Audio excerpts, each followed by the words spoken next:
तो दोस्तों नमस्कार, स्वागत है आप सबका एक और नए वीडियो में। दोस्तों आज के इस वीडियो में हम यहाँ पर SIR फॉर्म को भरने का सही तरीका जानने वाले हैं। जी हाँ दोस्तों, अभी तक आपके घर पर आकर आपका जो भी संबंधित BLO होगा ना, वो आपको इस प्रकार का फॉर्म देकर गया होगा। मैंने अपने आसपास भी देखा कि बहुत सारे लोग इस फॉर्म को गलत तरीके से भर रहे हैं। अब गलत तरीके से भरने से ये हो सकता है कि आपका वोटर लिस्ट में से, आपका मतदाता सूची में से नाम भी आपका काट दिया जाए। क्योंकि देखो, अगर इसमें आप लोग पूरी की पूरी सही जानकारी भरोगे ना, तो ही आप लोग वोटर लिस्ट में नाम आप लोग रख पाओगे, अन्यथा आपका वोटर लिस्ट में से नाम को हटा दिया जाएगा। तो इसलिए आज मैं आपको इस फॉर्म को भरने का एकदम सही और सरल तरीका बताने वाला हूँ। अगर आपने इस फॉर्म को इस प्रकार से भरा ना, तो फिर आपका फॉर्म एकदम से देखो सबमिट हो जाएगा, इसको रिजेक्ट नहीं किया जाएगा।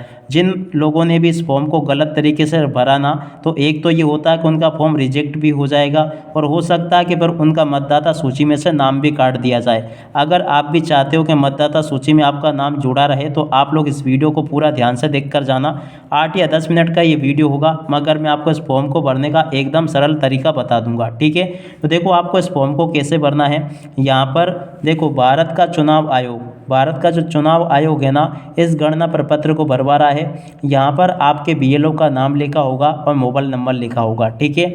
और इसके अलावा देखो, यहाँ पर आपकी व्यक्तिगत जानकारी होगी। व्यक्तिगत जानकारी होने की वजह से मैंने यहाँ पर इसको हाइड कर दिया है, मगर फिर भी मैं आपको थोड़ा सा पढ़ के बता देता हूँ क्या क्या है। देखो, निर्वाचक का नाम, यहाँ पर आपका नाम लिखा होगा। EPCI इपिक नंबर यहाँ पर आपका लिखा होगा, ठीक है। तो इपिक नंबर से यहाँ से देख लेना, और इसके बाद में यहाँ पर आपका पता होगा। अब जो आपकी विधानसभा लगती है, जो भी आपका संसदीय क्षेत्र लगता है, उसके बारे में यहाँ पर आपकी जानकारी लिखी होगी पूरी, ठीक है। और ये आपका इसका QR कोड है।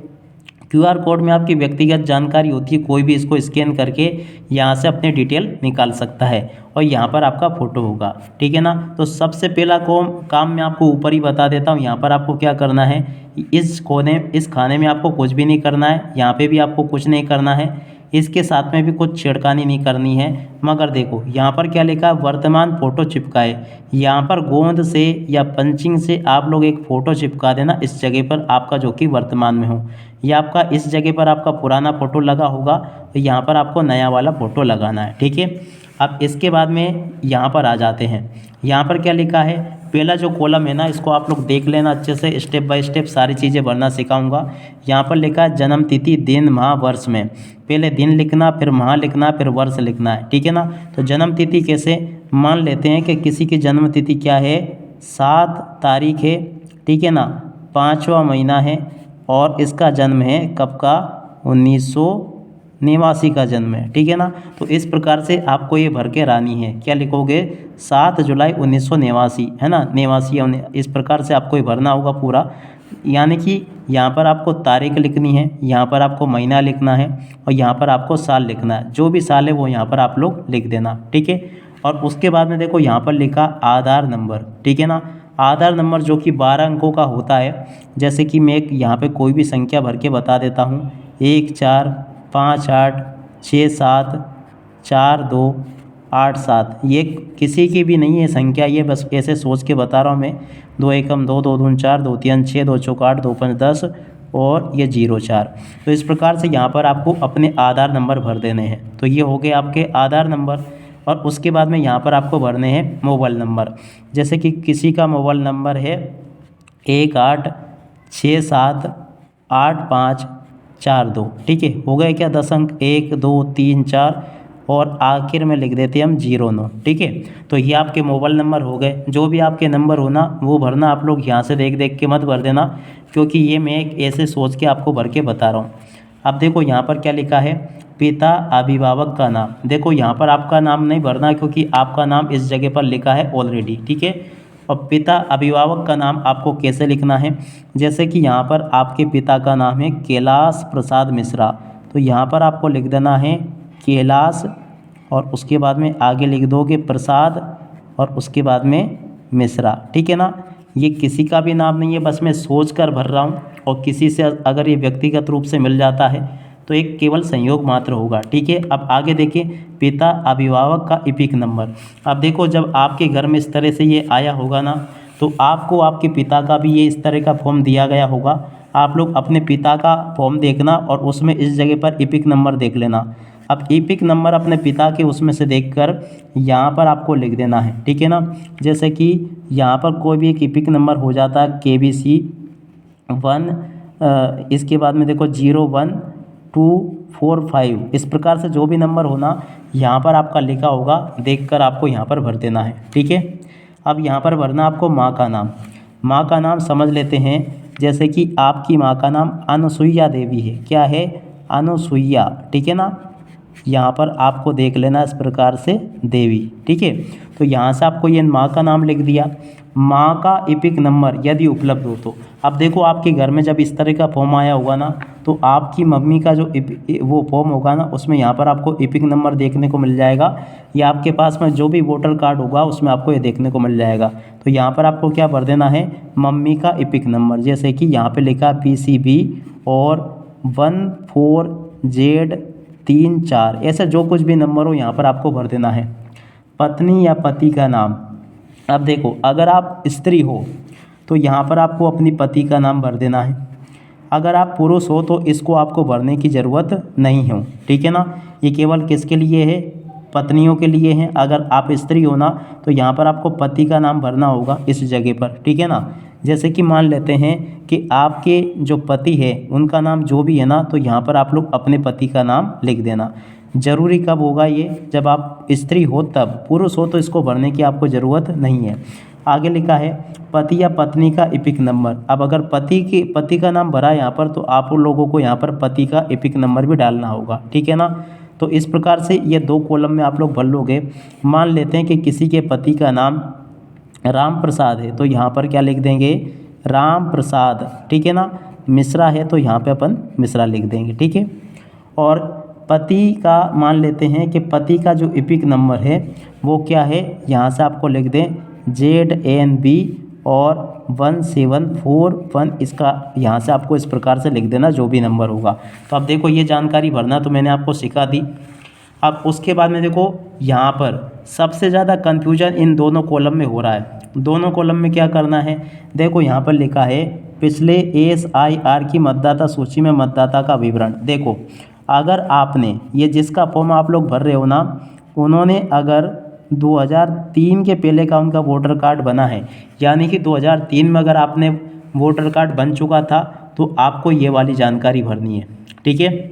और अगर 2003 के बाद में आपका फॉर्म ये वोटर कार्ड बना है या मतदाता सूची में आपका नाम भरा है तो आपको ये जानकारी भरनी है।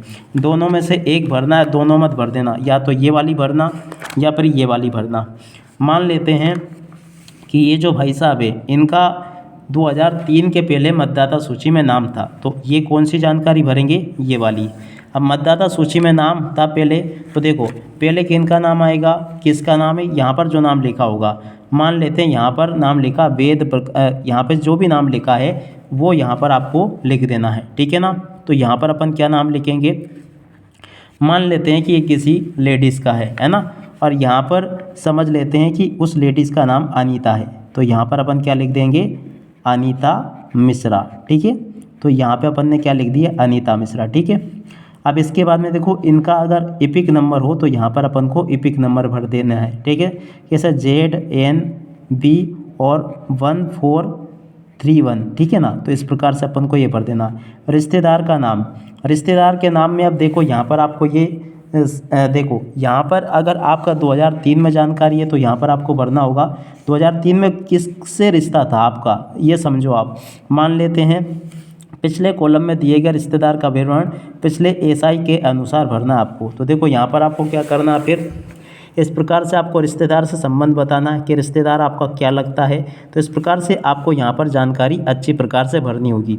तो ऐसे आप लोग पूरी की पूरी जानकारी को भर लें।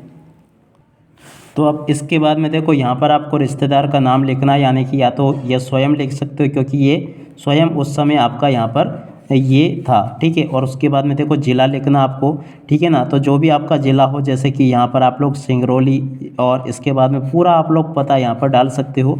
जो भी मैं यहाँ पर जानकारी या यूज कर रहा हूँ ना भरने के लिए, ये काल्पनिक है, जो भी मेरे मन में चल रहा है ना वो भरकर मैं आपको बता रहा हूँ। ये किसी भी व्यक्ति से रिलेटेड नहीं है, ठीक है ना। तो यहाँ पर आपको पूरा अपना पता डाल देना है, जिला डालना है यहाँ पर, और राज्य का नाम यहाँ पर डालना है। जैसे कि ये मध्य प्रदेश का है तो हम यहाँ पे क्या लिख देंगे, मध्य प्रदेश लिख देंगे, ठीक है। और उसके बाद में देखो विधानसभा का निर्वाचन क्षेत्र, विधानसभा निर्वाचन क्षेत्र की संख्या यहाँ पर आपको भरनी होगी।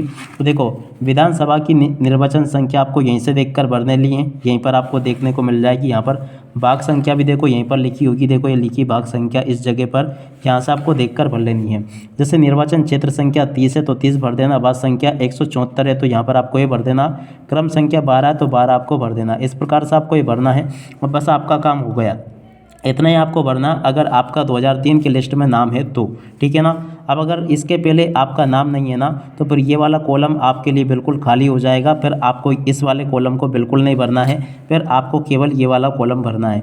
अब इस वाले कॉलम में क्या भरना है, मान लेते कि उस समय आपका नाम नहीं था तो आपका नाम किसका था उस समय, मान लेते कि आपके पिता का उस समय नाम था जिनका नाम क्या, कैलाश प्रसाद मिश्रा, तो फिर यहाँ पर किसका नाम आ जाएगा, यहाँ पर आपको लिखना होगा ऐसी स्थिति में कैलाश प्रसाद मिश्रा का नाम, ठीक है ना। तो ऐसे आपको ये नाम लिख देना है। और उसके बाद में देखो एपिक नंबर, कैलाश प्रसाद मिश्रा का जब आपको ये फॉर्म दिया गया होगा ना तो आपके पिताजी का जो एपिक नंबर होगा ना यहाँ पर आपको देखकर लिख देना। मान लेते हैं इनका एपिक नंबर क्या है, KBC 01 और उसके बाद में 245, तो इस प्रकार से भर देना है। रिश्तेदार, अब देखो कैलाश प्रसाद मिश्रा आपके क्या लगेंगे, फादर लगेंगे, तो यहाँ पर आपको लिख देना पिता, ठीक है। और देखो रिश्तेदार का नाम यहाँ पर आपको ये लिख देना है और उसके बाद में देखो रिश्ता भी आपको यहाँ पर लिख देना पिता, ठीक है। और उसके बाद में देखो जिला आपको लिख देना है, जो भी आपका जिला है, जैसे कि यहाँ पर सिंगरौली है तो यहाँ पर आपको सिंगरौली जिला लिख देना। राज्य का नाम लिख सकते हो यहाँ पर जो भी आपके राज्य का नाम हो, मध्य प्रदेश, ठीक है ना। तो इस प्रकार से देखो आपको क्या करना है, अगर आपका 2003 की लिस्ट में नाम होता तो ये वाला भरना है और अगर ये नहीं भरा है तो ये वाला भरा जाएगा। याद रखिएगा इन दोनों में से एक आपको भरना है, या तो ये वाला भर दो या फिर ये वाला भर दो, दोनों आपको नहीं भरना है, ठीक है। इसके बाद में देखो विधानसभा संख्या जैसे 30 है, भाग संख्या 174 है और क्रम संख्या 12 है। तो बस हो गया आपका काम, इतनी सी जानकारी आपको भरनी है जो कि मैंने आपको बता दी है। तो यहाँ पर आपको अपने सिग्नेचर करके और इसको थोड़ा सा पीछे भी पढ़ लेना है। और इसके बाद में देखो पीछे अगर देखो तो ज़्यादा जानकारी कुछ ये यहाँ पर है नहीं, ये केवल सूचना देने के लिए यहाँ पर जानकारियाँ दी गई है और बाकी कुछ भी नहीं है। ये फॉर्म इतने बड़ा है और इसी प्रकार से आपका फॉर्म जमा हो जाएगा। अगर आपने इस प्रकार से जानकारियों को भराना तो एकदम आपका सही फॉर्म होगा और आपको इसमें से फिर कुछ भी नहीं करना है और आपका फॉर्म देखो सबमिट हो जाएगा और फिर आपका वोटर लिस्ट में से नाम भी नहीं काटा जाएगा। मगर आपने इस फॉर्म को अगर सही तरीके से नहीं भराना तो फिर हो सकता है कि आपके नाम को यहाँ से हटा दिया जाए। अब इसी के साथ में दोस्तों देखो ये पूरा का पूरा फॉर्म भर के मैंने आपको बता दिया।